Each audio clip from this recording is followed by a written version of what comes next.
Hey everyone, this is Josh from before, and I'm posting this video on February 22nd, 2022. That's right, the date is 2/22/22. And I can't think of a better time to celebrate my personal favorite member of Batman's Rogues Gallery, which is, of course, Two-Face. And if you watched my Two-Face collection video that I posted when the channel hit 2,000 subscribers, you'll know that Two-Face is just one of my all-time favorite characters. I'm a sucker for a Jekyll and Hyde story. I'm a sucker for a thoughtful interrogation of the concept of justice and the morality of fairness. And I'm a sucker for like a cool, weird monster guy, with a big, flashy gimmick.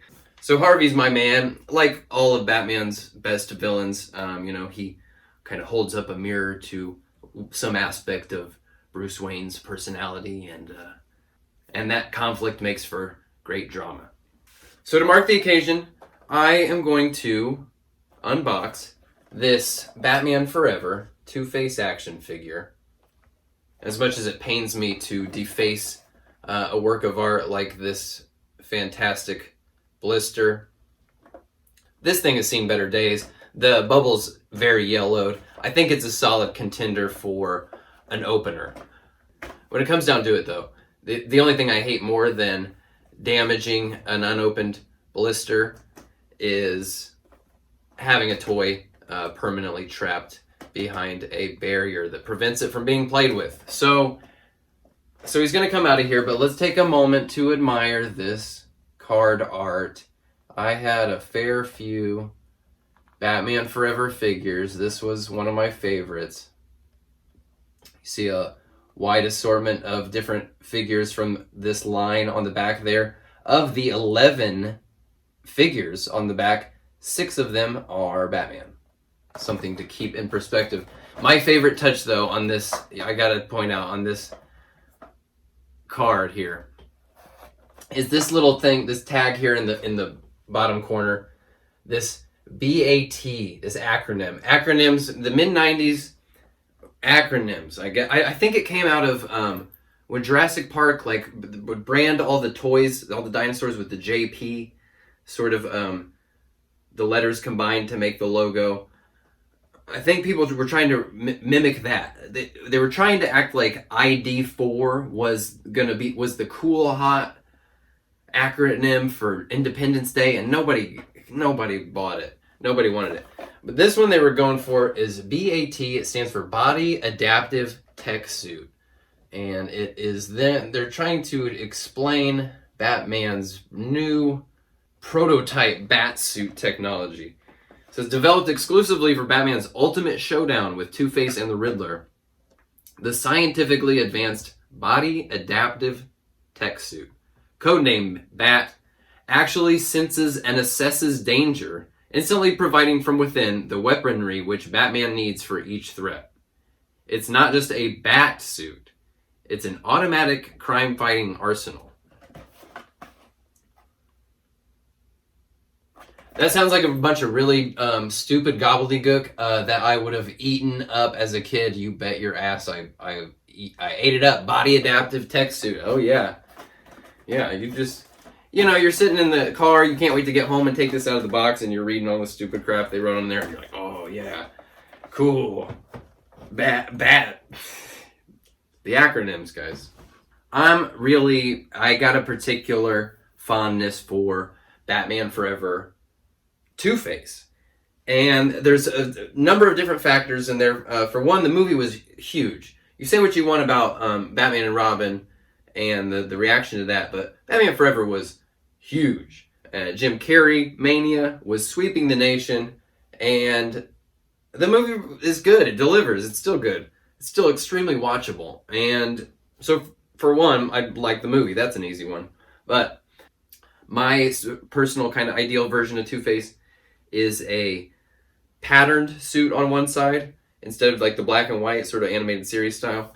And I tend to prefer a sort of mutant, scarred, mutated face over like the skull look. I do like the kind of Jonah Hex tendons, but I personally prefer something all warped and mutated and bug-eyed. But I think part of that is just because when I think of Two-Face, I think of this famous Neil Adams artwork right here, where he's got, you see it, it's a pattern suit. It's not a wild zebra print like Batman Forever, but it is a pattern, and he's got more of a mutant face. And then to go one further, he's got this colored lighting hitting him, which was another staple of the Schumacher films. So the Tommy Lee Jones Two-Face, it really kind of did deliver what in my mind was exactly what I thought of as Two-Face. I'm hoping very soon that we'll see sort of a resurgence of Schumacher era nostalgia, and some maybe a reassessment of the quality of those movies, and rediscovery of the things that we liked about them in the first place that we all kind of wanted to forget about once Batman and Robin was so bad. There's even been a lot of movement, people trying to raise awareness of the fact that there, funnily enough, is a longer, darker cut of Batman Forever that includes a lot of unused footage. It fleshes out some of the weird things in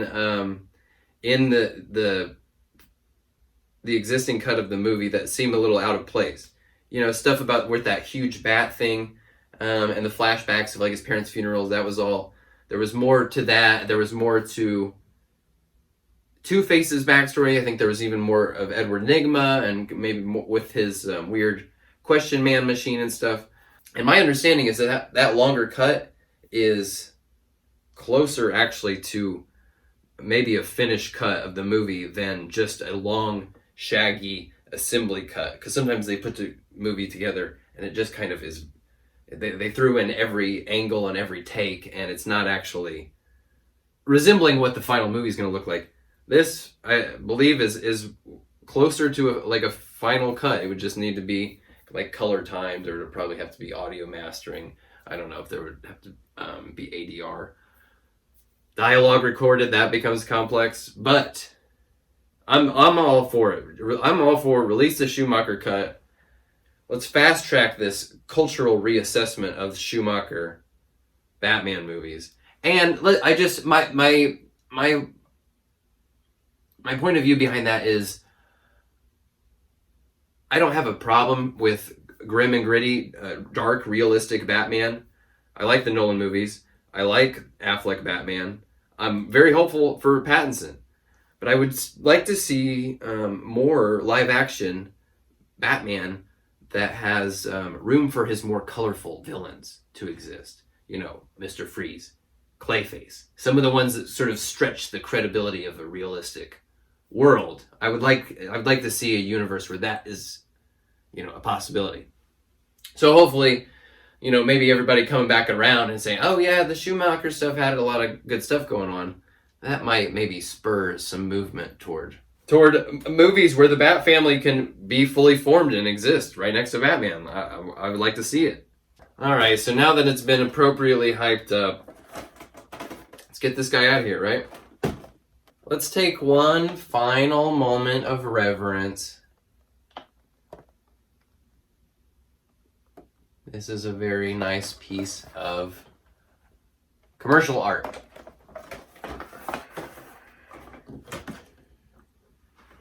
Try to cut it as carefully as I can to not see if I can salvage that blister. But if it tears, it tears. I mean, it's got to be done.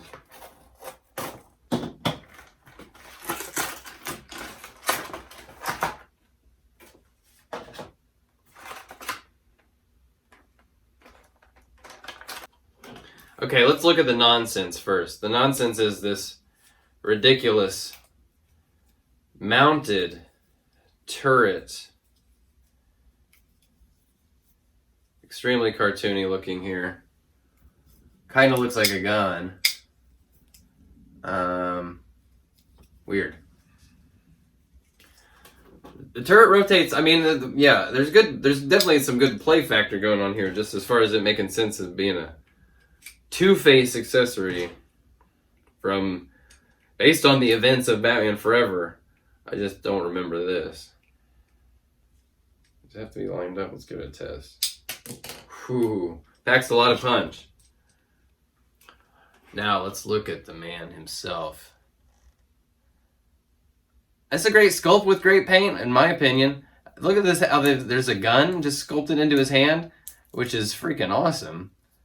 Hell yeah. That's pretty decent Tommy Lee Jones right there, don't you think? Look at it. Oh yeah. I really got a lot of use out of this because, I think really this figure is part of kind of what started me on the path to appreciating Two-Face more. I was bought into Jim Carrey mania at the time too. Don't get me wrong. And when the movie came out, I was all about the Riddler. But then this toy really made me want to come up with some really cool adventures for Two-Face, and got me started thinking about him a little bit more and how badass he is. Let's just see what he can do here. He can sit down, you can put him in a car or something if you wanted to. He's got a massive 5 points of articulation, but what's there, it really works, looks good. It's kind of made for so that he can hold on to the gun like this, which is cool. But you know, I can tell you, I probably never played with this thing. I mean, if I did, not as Two Faces sort of thing, because that's just not the kind of thing he would do. He would have a henchman maybe with this sort of gun, but he's more about showing up and that actually now that really is working. You know, Two Face is the kind he shows up and he gives a speech and he does a lot of sort of philosophizing and intimidating, and then Batman beats up a bunch of guys, and then Two-Face escapes to fight another day. Pretty good, but it doesn't end there. There's one final accessory that really takes this thing to the next level. Comes with his own full-size two-sided coin. One clean side, one scarred, and now you can roleplay your own Two-Face adventures. Bad side came up. This yet another reason why I became very invested in Two-Face adventures, because having this coin and then you could put it in your pocket. You know, you got it with you all day. You're kind of, you know, you got to tag along with your mom to the grocery store, but in your head you're, you know, ooh. They better hope the bad side doesn't come up, or I'll steal 2 things from this grocery store. Or I don't know, whatever is going on in your head. You know what? Close to this thing's kind of the whatever's like seal. This thing's getting a little faded, I think, and dingy on the front. The back side is in better condition. Obviously, wasn't getting hit by the sun or whatever. Let's compare it to these two. Here's a replica of the Dark Knight style coin, and then here it is next to the animated series style one, which I got from Bottleneck Gallery. The least cool of those 3, to be sure, but holds a special place in my heart, thanks to all the many adventures I had with it during my childhood. So that's Batman Forever Two-Face. It's 2/22/22. Go out there, crack open a 2-liter, eat a double cheeseburger, chew some double mint gum, and get out there and raise awareness of the Schumacher cut. It's out there and we need it. We gotta have it, guys. I gotta see more of Tommy Lee Jones Two-Face, especially if there's more footage of him where he's like not trying to compete with Jim Carrey and just be a cartoony mug, but more scenes like the beginning of the movie where he had that dark edge and he was going between Harvey and Two-Face. If there's more of it, I'm dying to see it. Now I'm gonna say peace out, because there's 2 holding up 2 fingers, and it's been a good time hanging out with you today. That one doesn't work as well. All right, guys, thanks for watching. Bye.